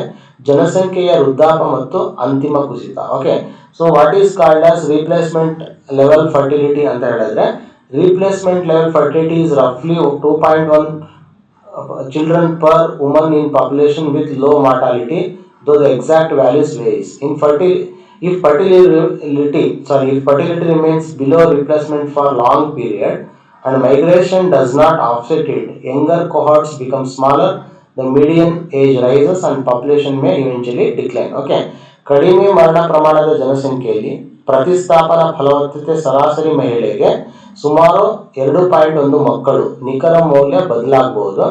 ಫಲವತ್ತತೆ ದೀರ್ಘಾವಧಿ ಪ್ರತಿಸ್ತಾಪನಾ ಮಟ್ಟಕ್ಕಿಂತ ಕೆಳಗಿದ್ದು ವಲಸೆ ಅದನ್ನು ಸಮತೋಲನಗೊಳಿಸದಿದ್ದರೆ ಯುವ ಪೀಳಿಗೆ ಗಾತ್ರ ಕಡಿಮೆಯಾಗುತ್ತದೆ, ಮಧ್ಯ ವಯಸ್ಸು ಏರುತ್ತದೆ ಮತ್ತು ಜನಸಂಖ್ಯೆ ಮುಂದೆ ಕುಸಿಯುವಂತ ಕಾರಣ ಆಗ್ಬಹುದು, ಕುಸಿಯಬಹುದು. ಸೊ ಇದು ಯಾವುದಕ್ಕೆ ಇದಾಗುತ್ತೆ, ಸಮಸ್ಯೆ ಆಗುತ್ತೆ. ಕಾರ್ಮಿಕ ಪೂರೈಕೆ, ನಿವೃತ್ತಿ ವೇತನ, ಆರೋಗ್ಯ ಸೇವೆ ಮತ್ತು ಪ್ರಾದೇಶಿಕ ಅಭಿವೃದ್ಧಿಗೆ ಇದು ಹೆಚ್ಚು ಪರಿಣಾಮ ಬೀರುತ್ತೆ ಅಂತ ನೀವು ನೆನಪಿಟ್ಕೊಳ್ಬೇಕು. ಸೊ ಮುಂದಿನ ಪ್ರಶ್ನೆ ಹೋಗೋಣ. Which institution proposed that interoperability among the central bank digital currencies be considered on the BRICS agenda? ಕೇಂದ್ರ ಬ್ಯಾಂಕ್ ಡಿಜಿಟಲ್ ಕರೆನ್ಸಿಗಳ ಪರಸ್ಪರ ಕಾರ್ಯಸಾಧ್ಯತೆಯನ್ನು ಬ್ರಿಕ್ ಕಾರ್ಯಸೂಚಿಯಲ್ಲಿ ಪರಿಗಣಿಸಬೇಕೆಂದು ಯಾವ ಸಂಸ್ಥೆ ಪ್ರಸ್ತಾಪಿಸಿತು? ಇತ್ತೀಚೆಗೆ ಇದು ತುಂಬಾ ಸುದ್ದಿಯಲ್ಲಿದ್ದಂಥ ಒಂದು ಪ್ರಶ್ನೆ. ಹಾಗೆ ಇದು ನೆನಪಿಡಿ, ಉತ್ತರ ಆಗಿರುತ್ತೆ RBI. ಭಾರತೀಯ ರಿಸರ್ವ್ ಬ್ಯಾಂಕ್ ಬ್ರಿಕ್ ಕಾರ್ಯಸೂಚಿಯಲ್ಲಿ ದೇಶಾಂತರ ಕೇಂದ್ರ ಬ್ಯಾಂಕ್ ಡಿಜಿಟಲ್ ಕರೆನ್ಸಿ ಸಂಪರ್ಕವನ್ನು ಪರಿಗಣಿಸುವಂತೆ ಪ್ರಸ್ತಾಪಿಸಿತು. ಪರಸ್ಪರ ಕಾರ್ಯಸಾಧ್ಯ CBDCಗಳು ವ್ಯವಹಾರ ಸಮಯ ಮತ್ತು ವೆಚ್ಚ ಕಡಿಮೆ ಮಾಡಿ ಮಧ್ಯವರ್ತಿ ಬ್ಯಾಂಕ್ಗಳ ಅವಲಂಬನೆಯನ್ನು ತಗ್ಗಿಸಬಹುದು. ಓಕೆ, ಸೊ ಬೇರೆ ಒಂದು ಮಧ್ಯವರ್ತಿ ಇಂಟರ್ನ್ಯಾಷನಲ್ ಬ್ಯಾಂಕ್ಸ್ ಇದಾವಲ್ಲ, ಅದನ್ನು ಕಡಿಮೆ ಮಾಡಲಿಕ್ಕೋಸ್ಕರ ಇದು ಸಹಾಯ ಆಗುತ್ತೆ ಅಂತ ಹೇಳ್ಬಿಟ್ಟು RBI ಇತ್ತೀಚೆಗೆ ಇದನ್ನ ಮಾಡಿದೆ. ಆದರೆ ಇದಕ್ಕೆ ಚಾಲೆಂಜಸ್ ಕೂಡ ಇದೆ. ಸೈಬರ್ ಸುರಕ್ಷತೆ ಮತ್ತು ಗೌಪ್ಯತೆ ಅದೆಲ್ಲ ಸಮಸ್ಯೆಗಳು ಇದೆ. ಇದನ್ನು ಕೂಡ ನೀವು ನೆನಪಿಡಿ. ಮುಂದಿನ ಪ್ರಶ್ನೆ ಹೋಗೋಣ. A central bank digital currency is. ಕೇಂದ್ರ ಬ್ಯಾಂಕ್ ಡಿಜಿಟಲ್ ಕರೆನ್ಸಿ ಎಂದರೆ ಏನು? ಓಕೆ, ಸೊ ಕೇಂದ್ರ ಬ್ಯಾಂಕ್ ಡಿಜಿಟಲ್ ಕರೆನ್ಸಿ ಎಂದರೆ ಕೇಂದ್ರ ಬ್ಯಾಂಕ್ ಹೊರಡಿಸುವ ಸಾರ್ವಭೌಮ ಕರೆನ್ಸಿಯ ಡಿಜಿಟಲ್ ರೂಪ. Okay, so the same currency ನಾವೇನು ಯೂಸ್ ಮಾಡ್ತೀವಲ್ಲ ಪ್ರತಿದಿನ, ಅದನ್ನ ಡಿಜಿಟಲ್ ರೂಪದಲ್ಲಿ ಹೊರಡಿಸುತ್ತೆ, ಅದೇ ಕೇಂದ್ರ ಬ್ಯಾಂಕ್ ಡಿಜಿಟಲ್ ಕರೆನ್ಸಿ ಆಗಿರುತ್ತೆ. ಓಕೆ, ಅದು ಉತ್ತರ. ಕೇಂದ್ರ ಬ್ಯಾಂಕ್ ಡಿಜಿಟಲ್ ಕರೆನ್ಸಿ ಕೇಂದ್ರ ಬ್ಯಾಂಕ್ ಹೊರಡಿಸುವ ಡಿಜಿಟಲ್ ರೂಪದ ಸಾರ್ವಭೌಮ ಹಣ ಮತ್ತು ಆ ಕೇಂದ್ರ ಬ್ಯಾಂಕಿನ ನೇರ ಹೊಣೆಗಾರಿಕೆ ಆಗಿರುತ್ತೆ. ಇದು ಸಾರ್ವಭೌಮ ಹೊರಡಿಸುವವರು ಖಾಸಗಿ ಕ್ರಿಪ್ಟೋ ಕರೆನ್ಸಿಯಿಂದ ಅಥವಾ ವಾಣಿಜ್ಯ ಬ್ಯಾಂಕಿನ ಹೊಣೆಗಾರಿಕೆಯಾದ ಠೇವಣಿಯಿಂದ ಇದು ವಿಭಿನ್ನ. Okay, it is not related to other currencies like crypto currencies. Okay, CBDಯನ್ನು ಸಾರ್ವಜನಿಕ ಚಿಲ್ಲರೆ ಮತ್ತು ಚಿಲ್ಲರೆ ಬಳಕೆ ಮತ್ತು ಬ್ಯಾಂಕುಗಳ ಮಧ್ಯಮ ಸಗಟು ಇತ್ಯರ್ಥಕ್ಕಾಗಿ ವಿನ್ಯಾಸಗೊಳಿಸಬಹುದು. ಗೌಪ್ಯತೆ, ಆಫ್ಲೈನ್ ಬಳಕೆ, ಹಣಕಾಸು ಸ್ಥಿರತೆ ಮತ್ತು ಸೈಬರ್ ಸುರಕ್ಷೆ ಮುಖ್ಯವಾಗಿ ಇದಕ್ಕೆ ಚಾಲೆಂಜಸ್ ಆಗಿರ್ತವೆ. ಸೊ ಇದನ್ನು ಕೂಡ ನೆನ್ಪಿಟ್ಕೊಳ್ಳಿ. ಇದನ್ನು ಚಿಲ್ಲರೆ ಬಳಕೆ ಅಥವಾ ಬ್ಯಾಂಕುಗಳ ಮಧ್ಯದ ಸಗಟು ಇತ್ಯರ್ಥಕ್ಕೆ ಕೂಡ ಇದನ್ನ ನಾವು ವಿನ್ಯಾಸ ಮಾಡಬಹುದು. ಮುಂದಿನ ಪ್ರಶ್ನೆ ಹೋಗೋಣ. Rapid expansion of electric vehicles, renewable energy systems and power grids is expected to intensify demand for each of the industrial metal. ವಿದ್ಯುತ್ ವಾಹನಗಳು, ನವೀಕರಿಸಬಹುದಾದ ಇಂಧನ ವ್ಯವಸ್ಥೆಗಳು ಮತ್ತು ವಿದ್ಯುತ್ ಜಾಲಗಳು ವೇಗವಾದ ವಿಸ್ತರಣೆಯಿಂದ ಯಾವ ಕೈಗಾರಿಕಾ ಲೋಹದ ಬೇಡಿಕೆ ಹೆಚ್ಚಾಗಲಿದೆ? ಸೊ ತಾಮ್ರ, ಚಿನ್ನ, ಕೇವಲ ತಗಡು, ಕೇವಲ ಬೆಳ್ಳಿ ಅಂತ ಕೊಟ್ಟಿದ್ದಾರೆ. ಸೊ ತಾಮ್ರ ಆಗಿರುತ್ತೆ. ಸೊ ಎಲೆಕ್ಟ್ರಿಸಿಟಿ ಅಥವಾ ವಿದ್ಯುತ್ ಅಂತ ಬಂದಾಗ ತಾಮ್ರ ಒಂದು ಮುಖ್ಯವಾದ ಒಂದು ಲೋಹ. ಓಕೆ, ಸೊ ವಿದ್ಯುತ್ ವಾಹಕಗಳು, ಚಾರ್ಜಿಂಗ್ ಜಾಲಗಳು, ನವೀಕರಿಸಬಹುದಾದ ಇಂಧನದ ಘಟಕಗಳು, ದತ್ತಾಂಶ ಕೇಂದ್ರಗಳು ಮತ್ತು ವಿಸ್ತೃತ ವಿದ್ಯುತ್ ಜಾಲಗಳಿಗೆ ಹೆಚ್ಚಿನ ವಿದ್ಯುತ್ ವಾಹಕ ವಸ್ತು ಬೇಕಾಗಿರುವುದರಿಂದ ತಾಮ್ರದ ಬೇಡಿಕೆ ಹೆಚ್ಚುತ್ತಿದೆ. ಓಕೆ, ಸೊ ಇದಾಗುತ್ತೆ. ಸೊ ಧಾತು ಗುಣಮಟ್ಟ ಕುಸಿತ ಮತ್ತು ಅದರ ಸಮಸ್ಯೆಗಳಿರ್ಬೋದು. ಚಿನ್ನ ಅದಕ್ಕೆಲ್ಲ ಸಂಬಂಧಪಟ್ಟಿಲ್ಲ. ಸೊ ಇದೇನಕ್ಕೆ ಅಂತ ಹೇಳಿದ್ರೆ ಇನ್ನೊಂದು ಪ್ರಶ್ನೆ ನೋಡೋಣ ನಾವು. ಮುಂದಿನ ಪ್ರಶ್ನೆ ಕೂಡ ಅದಕ್ಕೆ ಸಂಬಂಧಪಟ್ಟಿದೆ. Copper is most important in electric vehicles mainly because of its high radioactivity, brittleness, transparency or electrical conductivity. ವಿದ್ಯುತ್ ವಾಹನಗಳಲ್ಲಿ ತಾಮ್ರ ಮುಖ್ಯವಾಗಿರುವುದಕ್ಕೆ ಅದರ ಯಾವ ಗುಣ ಮುಖ್ಯ ಕಾರಣ ಅಂತ ಕೇಳಿದ್ದಾರೆ. ಓಕೆ, ಸೊ ವಿದ್ಯುತ್ ಚಾಲಕತೆ, ಕಿರಣೋತ್ಪಾದಕತೆ, ಭಂಗುರತೆ, ಪಾರದರ್ಶಕತೆ. ಓಕೆ, ವಿದ್ಯುತ್ ಚಾಲಕತೆ. ತಾಮ್ರವು ಹೆಚ್ಚಿನ ವಿದ್ಯುತ್ ಮತ್ತು ಉಷ್ಣವಾಹಕತೆ, ನಮ್ಯತೆ ಮತ್ತು ಮರುಸಂಸ್ಕರಣಾ ಸಾಮರ್ಥ್ಯ ಹೊಂದಿದೆ. ಆದ್ದರಿಂದ ವಿದ್ಯುತ್ ವಾಹನಗಳ ತಂತಿಗುಚ್ಚ, ಚಲನ ಮೋಟಾರ್, ಇನ್ವರ್ಟರ್, ಬ್ಯಾಟರಿ ಸಂಪರ್ಕ, ಟ್ರಾನ್ಸ್ಫಾರ್ಮರ್ ಮತ್ತು ಚಾರ್ಜಿಂಗ್ ಸಾಧನಗಳಲ್ಲಿ ಬಳಸಲಾಗುತ್ತದೆ. ತಾಮ್ರ ಕಿರಣೋತ್ಪಾದಕ ಅಥವಾ ಪಾರದರ್ಶಕವಲ್ಲ. ಭಂಗುರತೆ ಕೇಬಲ್ ಮತ್ತು ಕಾಯಿಲ್ಗಳಿಗೆ ಅನನುಕೂಲ. ವಿದ್ಯುತ್ಕರಣದಿಂದ ವಾಹನ ಮಾತ್ರವಲ್ಲ, ಬೆಂಬಲ ವಿದ್ಯುತ್ ಜಾಲದಲ್ಲೂ ತಾಮ್ರ ಬಳಕೆ ಹೆಚ್ಚಾಗುತ್ತದೆ. ಸೊ ಹಾಗಾಗಿ ತಾಮ್ರ ಮುಖ್ಯವಾಗಿದೆ. ಸೊ ಮುಂದಿನ ಪ್ರಶ್ನೆ ಹೋಗೋಣ. ಮುಂದಿನ ಪ್ರಶ್ನೆಗಳು ಸ್ವಲ್ಪ ಲಾಂಗ್ ಕ್ವಶನ್ಸ್ ಅಂತ ಹೇಳ್ಬೋದು. ಇಂದಿನ ಪ್ರಶ್ನೆಗಳಿಗೆ ಸಂಬಂಧಪಟ್ಟಂತ ಒಂದು ಮಲ್ಟಿಪಲ್ ಸ್ಟೇಟ್ಮೆಂಟ್ ಪ್ರಶ್ನೆಗಳಿದ್ದಾವೆ. With reference to Pralay missile consider the following statement. Okay, statement based question. It is indigenously developed solid propellant quasi-ballistic missile. This is correct.